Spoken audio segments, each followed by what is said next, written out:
Une pour les meilleurs. Nico Business Car number 1. Nouvelle Jérusalem. Nico Business les meilleurs. Oui les meilleurs. Oui les meilleurs. Nico Business l'exemple. Oui l'exemple. Oui l'exemple. Il est l'espoir de la jeune. Nouvelle Jérusalem.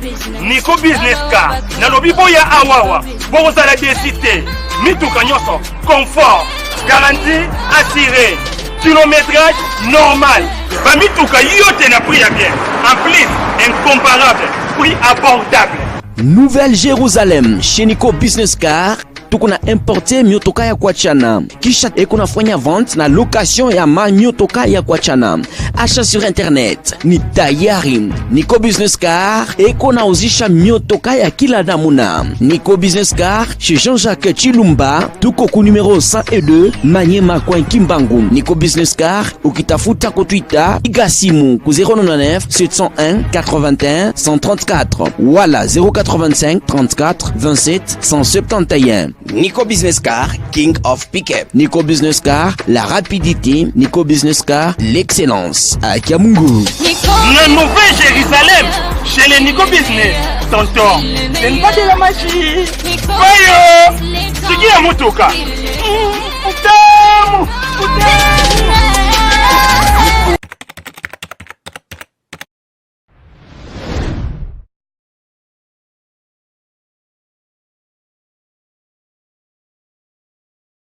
Girl, what's your name, what's your number?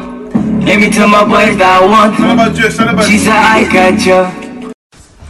Tindika TV, everybody subscribe to their YouTube page. Worldwide, Africa, America, Sweden, London, Paris, France. Everybody go and subscribe to their page. You know who it is, it's your boy Shine Stone. Let me tell my boys that I want her. Girl, what's your name, what's your number? Let me tell my boys that I want her. She's a I catcher.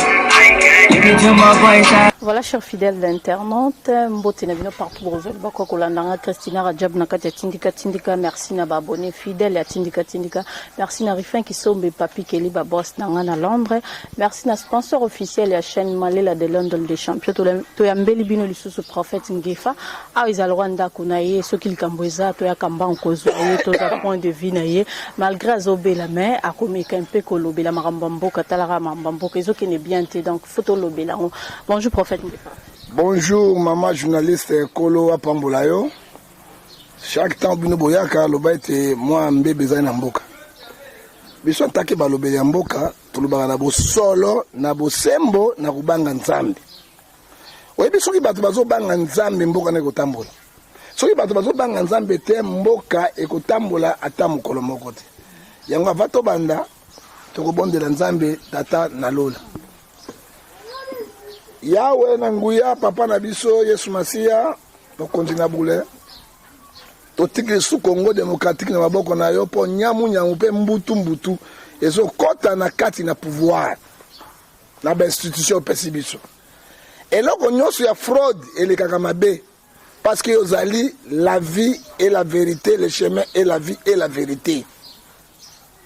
Kolonzambi to sambela to lemina lo sam bato bazo changer te ya nzambe yo za wapi o kata likambo yo te o saki jugement na yo par le fait na Sodome na Gomorrhe na mokina no sali jugement na yo par déluge pe na Congo jugement na kozala malikambo nini tango nini ba Congolais ba kolelaka nzambe na nga otiki biso ya wolobeti sika maile na bato esuki oyo eza kobanda tala bato ya Pelengendu parlement ya Pelengendu ya Poloso bakonzi ya Poloso ya Pelengendu pe ya besprit ya ngoto bobo babemi mboka na kati na kara ivera mpele don peleda yawe Israël na kati na pasi na bango ndeko lobi na Chronique 15 verset 1 à 4 balela ki yo nzambe na bule otinda ki mesia ko kangola bango nani okotinda akangola biso na bombo ya ba Rwandais na ba Burundi na Bugande na bato ba Congolais ba grand traître nani la pensée de l'homme ce n'est pas la pensée de Dieu to ebe to kosala mawana mboka Congo o etondi richesse etondi biloko nyonso et les peuples sont dans les misères. Yawe lobi na Matthieu 11:28 wana mikumba na bino epai na nganga nzambe na komema yango. Yawe napesi Kongo na maboko na yo. Oza laisser les maîtres pour tokomi na suka na kombo na Yesu Masiya. Amen.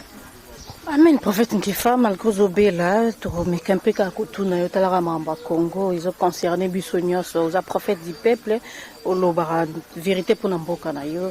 Prophète Nkifa, tous les cas, question à Liboso, semaine passée, tu as vivre na Maramoro, na Salamati na Mboka na Bisso, député à Bengami na Komba Charles Nawe, Jaza député FCC, à l'état qui d'Assemblée a pesi motion na Ndenge Zalaraka, à l'obus que président de la République, azo signé Marambo, azo maîtrisé, te donc azo signé, azo inconscient, azo sa Marambo, azo maîtrisé, te azo yebate. Est-ce que dépose à la Congolais na Mboka Oya Congo? Est-ce que ce monde, tout ça qui na président ou président sortant Kabila? Est-ce que ce monde député à l'écart a traité le président de la République d'inconscient? Maman, soko moni mwana soso atoni nzungu loba mama zanasi. Soki moni likembe telemi bana makemba baziko kwela ba mama kokwea. C'est l'outrage contre les chefs de l'État. Afingi chef de l'État azali incapable. Donc azo signé makambo, alors donc il est détacré mental. Et il ne mérite pas être président. Mais le constitutionnel, le conseil politique, il y a président de la République. Rwanda Bangazani. Banda Mokile Banda. Banda par la Congo, Banda Tile, na carte plénière, Abima. Et là, il y a Tindaye. FCC Bazo Tindaye. Est-ce que le président est Abisso? Tout le monde a valeur. Mais pour moi, c'est ce qu'il doit démissionner. Pour démissionner, pour article en honneur, Wana, ce qui a démissionné était et que la pas si peu mawa, parce que Osakana Souka. Qui est député? Kabila a fait le conseil des ministres. Olenga Koy a manqué dans 1+4. Kabila, la question autorité de l'État, à 4 conseil des ministres, a décidé Olenga Koy a l'homme ministre a kota tsunami kati a so Olenga Koy a koti ye a kota ti ba de ceux qui Olenga Koy il était ministre en fonction na 1+4. Président il fait de l'autorité. Président a signé signaté parce qu'on doit tirer pays en danger, pays continue en danger. Ba corps minimum signé les lots, pays continue en danger. Nalani ministre Mauve, on est député. Azoloba, même langage. À lobby, Cash doit respecter les accords que nous avons signés. Cash, tu sais ce qu'il dit? Il ne doit pas blaguer avec le fait. S'il blague avec le fait, il va destituer. Il a déclaré. Mais ndenge moko, à tout ndenge moko, tout ce comprendre te mboka yango ezoke ndenge nini. Est-ce que comprendre na maloba na bango ezaki bango bato ba pesa ke pouvoir. Na maloba na bango nde bango ba tiaki pouvoir peuple petit était yango bazo manipuler. Mais tout le monde a dit Lorenzo Nangola. D'ailleurs Kabila FCC na cache ba parti politique mo côté. Lorenzo ba ken élection motatia qui est ezaki Eduardo Santos. Basa ba tout bango ba un peu là. Mais tant que comme il a pouvoir dans vie ko toucher boité ko longa général mo côté ko sala boité alobité. Attends na koti awa il faut mon peuple. Abali ko kangana bana Eduardo Santos, c'est comme ça. Ko kangaba Eduardo Santos, ko révoquer bango, ba ba bango ba kai kangaba na président Angola. Peuple du confiance na Lorenzo. So Eduardo Santos bana habité vieux était yekna ko pem. Tika sala musala na ngai. Mais c'est comme ça. On y a biso toujours ba ebandalité soukate na ba député. Ouais combien même ministre était. Ezali insulte contre les chefs de pesa barabako makambo ya papa mani ba marche mais makambo minene yango wana mais ba telemela ki yango ba kenen ensemble mais il faut ba telemela yango na makasi et puis député on faut destituer parce que l'outrage va contre le chef de l'État oui bien quand moi en Amérique bazali ko landela Trump dossier mokobo ya ba élection titi procureur général bazwa qui est à sali na conclusion na bi oui na moni bandi Césari mais na constitution na biso et lobby teke to ko destituer président ou bien ko poursuivre le président dès qu'il est en fonction et à lâcher mais c'est comme ça mais oya biso oya yawa au tawapi FCC nzambe nzambe ya Congo ne ba FCC akoloba biloko ndenge na parlement et puis ezali mawa mingi yango tanga lobaki yango ba député de pesi bazalaki wa bazalaki wana bafandi. Mais ce sont les corrompus. Tshisekedi na batute. Tshisekedi na batute. Ce sont les corrompus. Ba traîtres. Ils ont trahi aussi la République ba golobelo comme côté. So ba ki Moïse Katumbi batelemi. Ba ki Bemba batelemi. Ba ki Nyamusi batelemi. Mais côté le makasi. On ko finga chef de l'État. Moi en tant que Congolais et salinga malamute na batele ce sont des injures.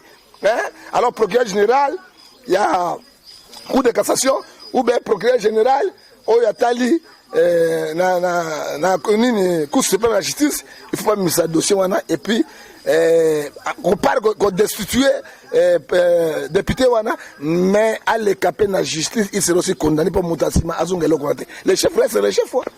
Voilà, cher internaute Bozolanda, ce que le prophète le président de la République a signé qui ordonnance soit pour renommer na SNCC na GKMINES que ndenga sala qui sent que consulter partenaire na aboki mibe ko po Kabila abanda sala ngope banda ko nommer ernyo salingi to tikala ko mona te muto telemelai ye fachi ndenga sali bonga ska aboki mibe ko mama ele ko tanga mboko bolingo na pesa ka version mbala nyonso 1 Corinthiens chapitre 13 verset 4 verset 1 Corinthiens chapitre 13 verset 1 à 6. Mais lui il est garant de la nation, garant de l'institution, il peut nommer ce qu'il veut à quoi révoquer mon tueur Lingui. Mais comment tant qu'il a le pouvoir il nomme, il fait ce qu'il veut pour avoir une zambe ou asimi ba metema na biso lokola tia bangando na kingaka diso ka kangyo biloko azui motabwa ke na kangalo bangando ba dia ka bango moto koloba te mais tant que yo lobi Tshisekedi président il y a zwaki on peut essayer pour que otie bakali makambo nyonso ebimili kama SNC pour Tshisekedi a nommé bateau na SNC quoi nommé il faut nommer qui est Kabila dans ce pays un président il n'est pas un président sénateur azwa pays mobimba en otage moi je ne sais pas ce que je veux dire na yebele on a koloba te ils sont les kelangai. On n'a jamais vu dans le monde Obama est président des États-Unis d'Amérique. Tant Obama est-ce que Obama a compris sa injonction et pas à Donald Trump? Jamais. Mais au tout le monde est en Zoutawap. Avant de signer le Cambo, il y a un nommé Premier ministre. Kabila m'a appelé ça qui est à Bango. Mais pour pas nommer ministre, il faut Kabila dans 70% et qu'on quitte gouverner quoi. Mais c'est Kabila qui règne. C'est Kabila qui gouverne le pays. Nous sommes où? Tout un pays à zingle ou de bande konangai? Bande konangai? Hein? Baba oto, baba eto, baba to, baba eto, n'habite comment on dit baba eto, baba nini? Hein? Baba eto, baba eto, bande konangai, baba eto. Na Kiswahili baba nini? Hein? Baba eto nini? Baba eto. Hein? Tu dis baba nini? Hein? Ngombe balobi. Bondenga injani mekomi kuyangana boko ebo bamango baganini nkana makambo opitan opitan dozo kende wapi mama na ngai dozo kende wapi dozo suka wapi nzambe na bule mboka Kongo esambelaka mikolo nyonso otiki biso na bombu ya barwanda na Burundi na Bogande mama passe na mawesanga na mboka nanga Congo kamba passe pe makambo soni président de la République azozala immédiatement la République yo mona wapi nde ata botia kie kotia moi si mo soko talibana na commission ba respecta pe moi si na boteli yo bana moi si la commission bazalaka basi internet bazalaka ba di ba internet bazalaka bande konanga bazalaka. Mais quand même, soka yobita boya botel ngai bana nanda kunangai. On peut quand même un peu respect. Mais tu sais que dia comment boy. Tala. Ba mukoko ba ibe lo ba sante. Tu sais que des fois je va vrai parler ko ba sakara de kuta. On va ko défendre na maloba. Ah zo ko ba zakari ba c'est sûr que je te dis la vérité. On meki ba ngoma telemi ba lobby. Dès que ça silence c'est boy et ça mamami mais base telemaki prophète ngefa base telemaki kenda ki peuple et manifester sengi na Fachias a divorcé a quatre alliance sala ki na maman c'est na Fachia ba ko divorcer kaka base lobby na Genève ne base lobby a divorcer Baba yango na telemi lisusu eke na parlement bafingi yo bazomona valeur était destitué yango siko fâché zolobani eloko te il sait ce qu'il a fait. Bible lobi Galate 6:7 c'est que l'homme aura semé il moissonnera. Voilà, cher internaute, prophète Ngefa, tous les gens député Ebele, il y a la Mouka, MLC, et puis il y a un parti politique qui est allié à la Mouka. Tout le monde va invalider, tout le monde va député Ebele. Tous les comprendre est-ce que va invalider quand député à la Mouka pour nani FCCT. Maman, on a vu ça comme peuple congolais bolandanga. Les Camerounais sont dans le Mboko et Salemaga. Nazali sentinelle munene na Congo na malade hein tu me sens mais na ndimi na loba na serre pour congolais yo mission Kabila tindi mabunda eza mission mibale soki bato ba FCC bato ya Lamuka na bato MSC baza ebele ba loi wana ekoleka te yo zo monaka simple député l'outrage contre le chef de l'État abani ko finga chef de l'État publiquement ensemble même abunda lobia telo komoko te na kabundi o traître kabundi traître ya kala ya bakabo ko babango et rien Michel Bosoya Kabila akoleka ka sous président d'élection na mboko yote lokola bayebi boye batini mabunda loi liboso mabunda akosala élection longa direct comme indirect balingami kati na molongo mobimba radio na bino esili koya pote ya solo bosungama na molimo pe na bomoto bolanda radio Shilo News mikolo miso 24 heures sur 24 7 jours sur 7 téléchargez application na yo na Google Play Store Radio Shilo News. Kota na site internet www.shilonews.com pe niata esika bakomi radio to pe na logo ya radio okokota na kati na radio pe okoyoka radio na yo. Okoki pe ya solo kozwa contact na radio na 00 32 466 247 112. Benga tuna motuna landa radio okozwa biano pe ba solution na mituna na yo nyonso Zambe apambola nyonso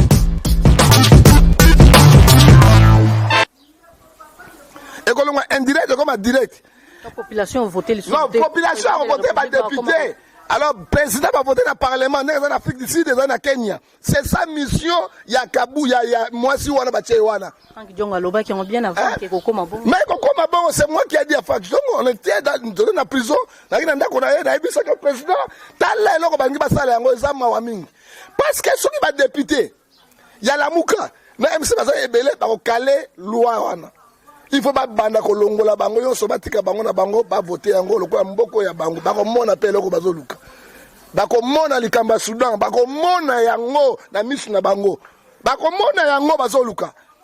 OK peuple congolais ali bolole ntaba bo susu mboko be na bango te. OK na zonga isusu bokoma ngako bokoma yoka Guillaume peuple congolais ali bo susu ntaba mboko be lisusu te.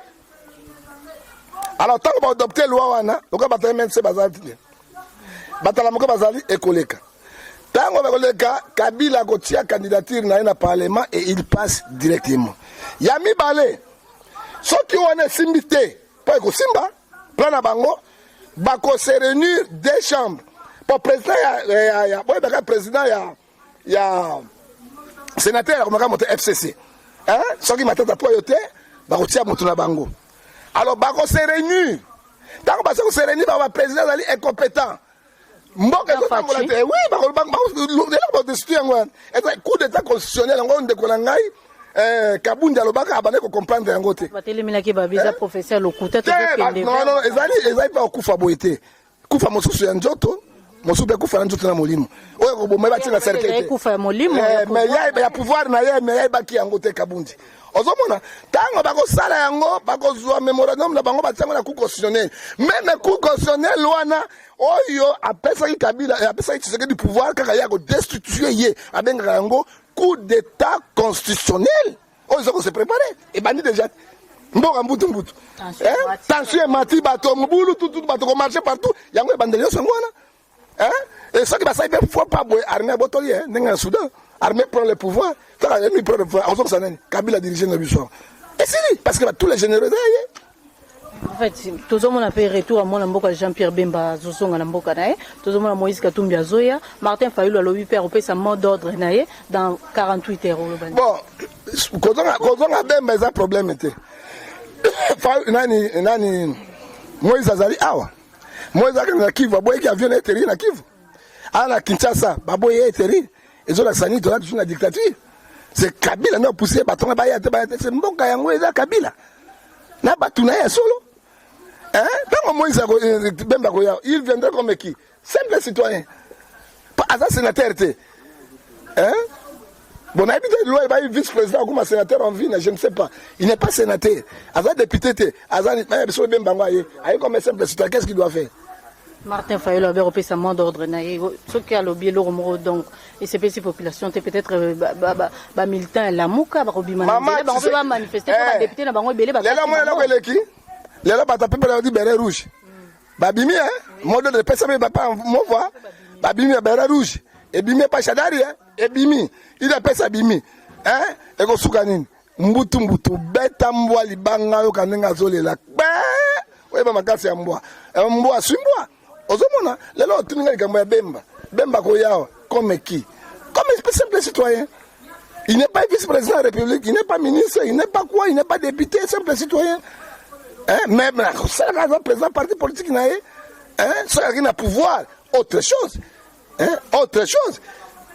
mboka ezokoya boye mais baza na influence parce que peuple za sima na bango ba Moïse peuple ya sima na bango ba Fayulu peuple ya sima na bango ba Bemba peuple ya sima na bango mode de langue pasani article 64 parce que mon corps pouvoir est peuple a récupéré pouvoir là ça na lingi parce que bato ya nyamu oyo na parlement ya oyo to bengi ya poloso na parlement oyo ya ngotobobo oto yi milimo ya poloso ya pulumbe isolo yipeke tele ekende peuple a sala ndenge ya lingi soki peuple article 64 to activer en côté alors article 64 activer na Soudan du solution article 64 activaki na Algérie solution mais pourquoi pas au Congo parce que sommes na clarté président alobaka te président bisinya président sala bonini te siko akotika peuple oyo baza sima na ye wapi soko sali kopana ndoki suka kolia yo.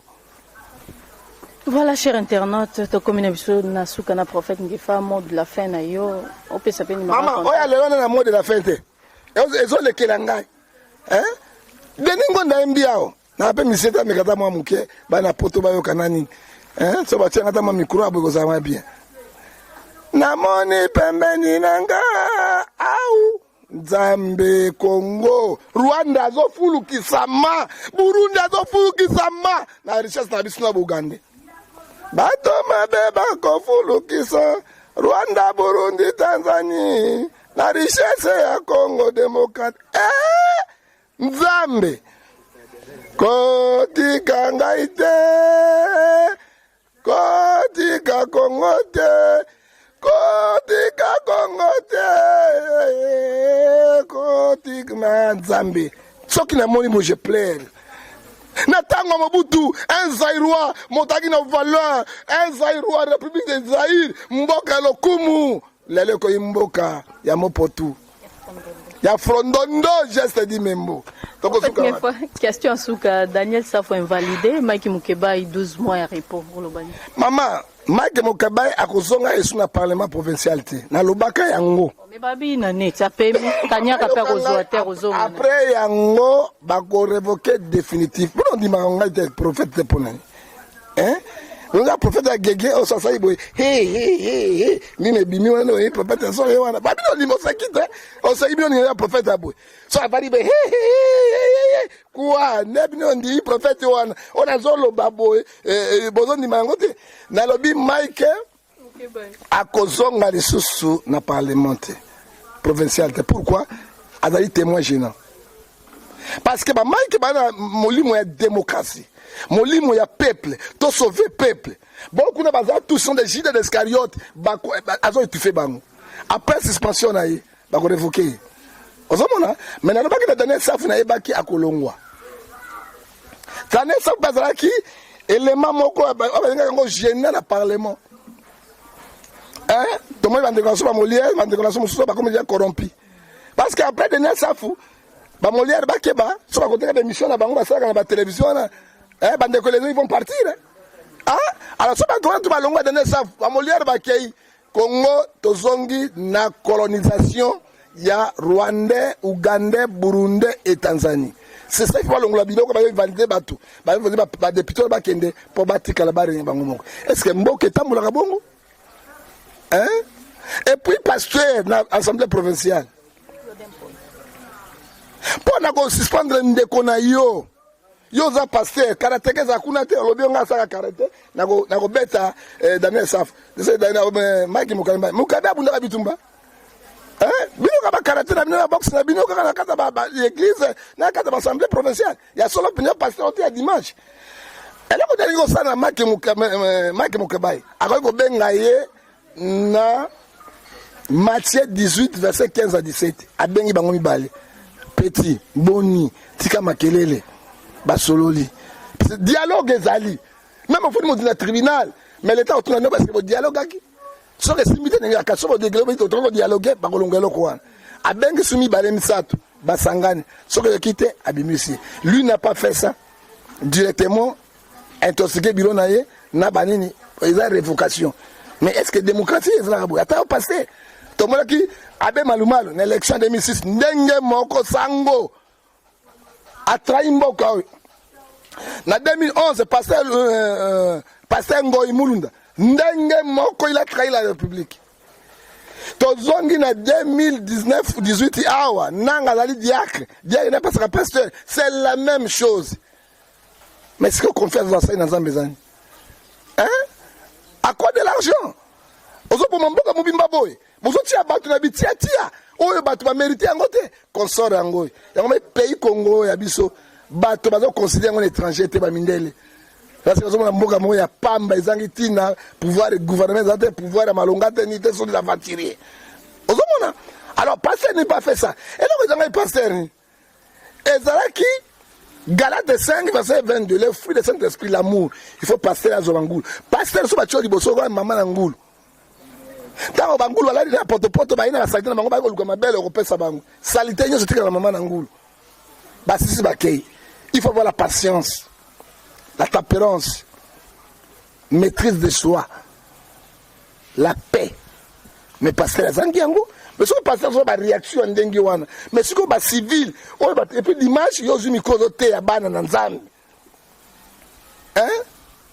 Ozobo mabana nzambe ozo ba venir de serpent ozala makila Mike azali papa ya bana il a la responsabilité akei kuna pe ko luka pe mbongo na mwasi olongoli e kaka boy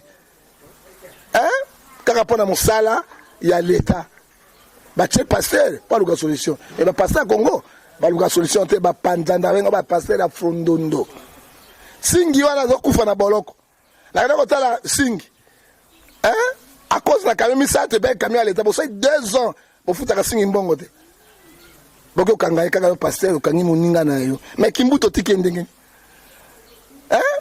Signe a fait parce que kimbuto yo appuyé ayibi azui ba ma gloire kabemba baza wano bazui ba mbongo ebele otiki bango sako poursuivre bango 2 poids et 2 mesures. Et comme ça le Congo ne marchera pas. Yango to sengi bo. Pona ko suksa mbela na ngai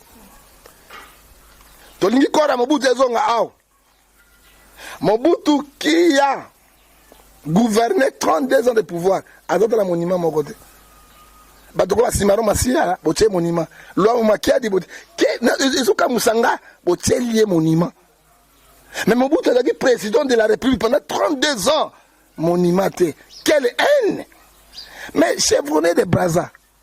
Il y a découvert le premier du Congo. Azaki français. A Koufa Kala, siècle Mombakouné na France.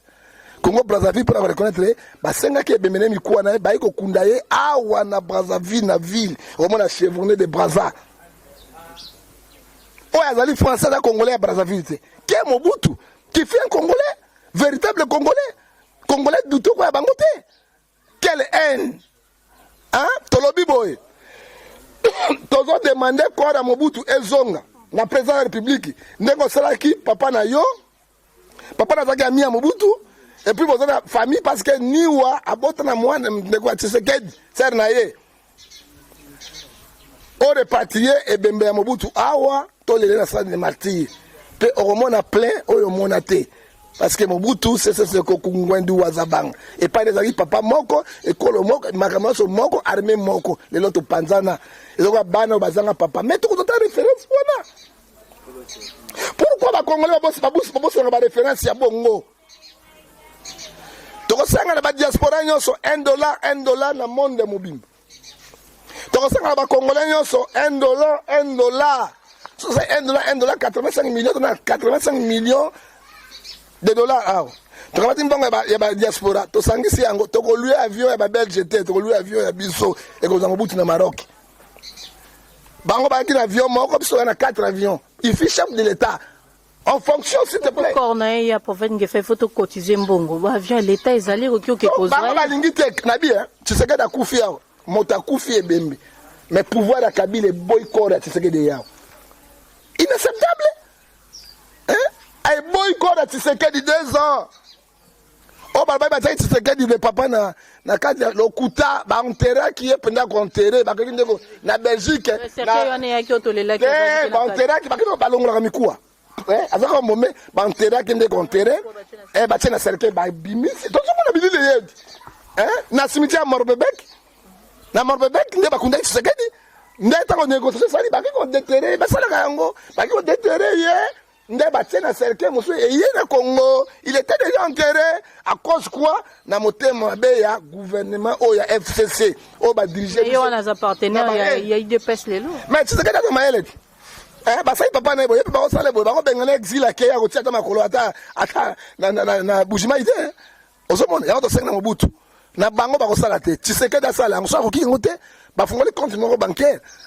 Hein? Tu vas nous tirer bambon nyonso si mato lui avion 4 avions ban camarade na ba chef de l'état bana bango atikali ba ko tirer maboko même ça sou élève Mobutu ça sou ngeso na zolo bazo kanga nde Mobutu muta formé eti hein ba ko tirer maboko to ya ko kunda Mobutu ina Mobutu le na stade de martyr 4 jours to ko takana bana na ba koko atikawa pombo kekei si mato ko kunda na Mandela omo ro pa Mandela wana se ba kane tourna ka wana to boto longole lokwa to kundine Mobutu wana Kabila nzambe ya Congo te pouvoir na maboko ya peuple il faut ba pouvoir le peuple ne simba pouvoir so la bile lona Kabila na Tshisekedi ba kende ba ko kende lela so to bimi biso na balabana bana biso bomba biso lobi bomba biso lobi kuna bomba biso président ko démissionner Kabila okima parce que obi so la Kabila mindele bakoya ba maris ba américain bakoya ba français bakoya ba ko kangaye na batu na ye prison na la 120 ans de pouvoir ya prison et puis histoire de signe parce que peuple le là ba na biso amika bomba biso ata soda famille na toto 5000 bakuni ba génocide crime contre l'humanité dans mon crime me intervenir soudain c'est la maki boye Congolais bangane te Congolais biso bengale Mobutu eba ki ngona intoxication Mobutu akenaki ye mokote ezali bakosi biso makambo ya lokuta babarabasi bakosi biso Mobutu aki Jésus tokabi Jésus totiki na barabasi yango azoviole biso fort makembese na makembese osengi voilà cher internaute makembese napesa neta mwa mbote te napesi mbote na boss de boss Rife Kisombe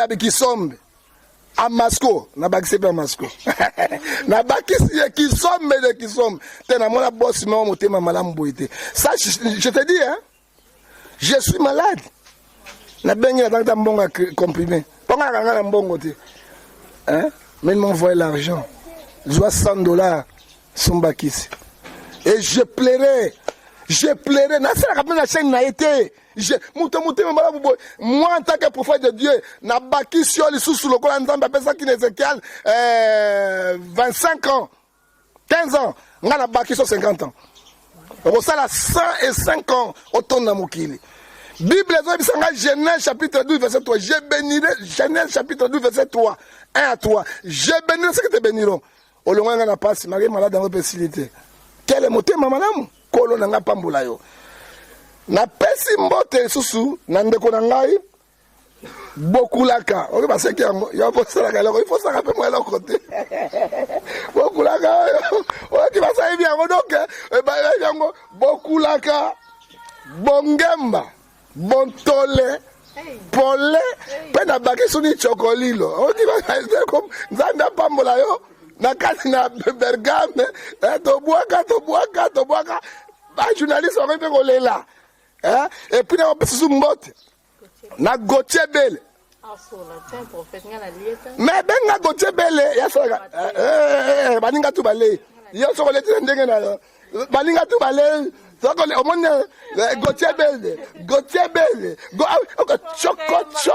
choko no baninga tu na pesi numéro Gauthier Bele bale Gauthier Bele soko zui olei ozoka bale na bango oya sala ka check roi d'Angleterre check mwana mama olekisi mwana mère olekisi kolekisa et puis la personne tout mbote nanga so munene na grand prêtre na ya Suisse abna na Lausanne azana Lausanne teme na nini wana ngefa papingefa après non leki nanga sukat grand prêtre ya ba prêtre ya ba prêtre oko to benga nini esende donc motanya ndeke moka le kinyama moka na likula le kesenya rapide zate papinge fa grand prêtre de prêtre asimi Lausanne te ba province nyonso ya Suisse petite la Congo sala biloko na yo nzambe asala na pesi sumbote na ngai na Odette Wanyongo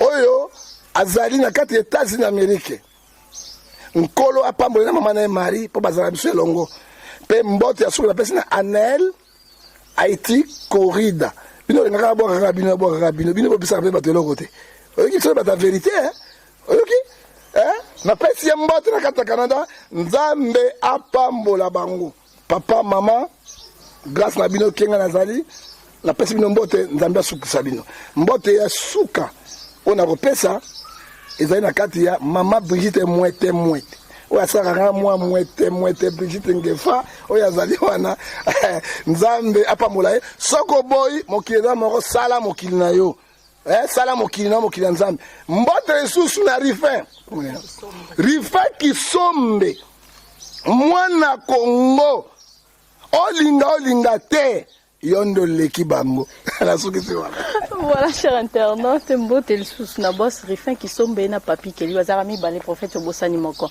na Papi Keli na sponsor officiel ya chaîne Malela de London les champions mbote ya maître Sami Pongo bien kisinja okolia kamingi de pasola bien ozoka sponsor officiel maître prophète Ngefa lobi au solo la raté ngala biso solo la ponga la lire déjà donc il peut fois lire pour sentir vraiment que marambo isa solo la bien le roi Gauthier Bela malgré la lire voilà ngala bino to kutani mbalasima bo s'abonner massivement na kati ya tindika ngala bino to mona mbalasima bye merci.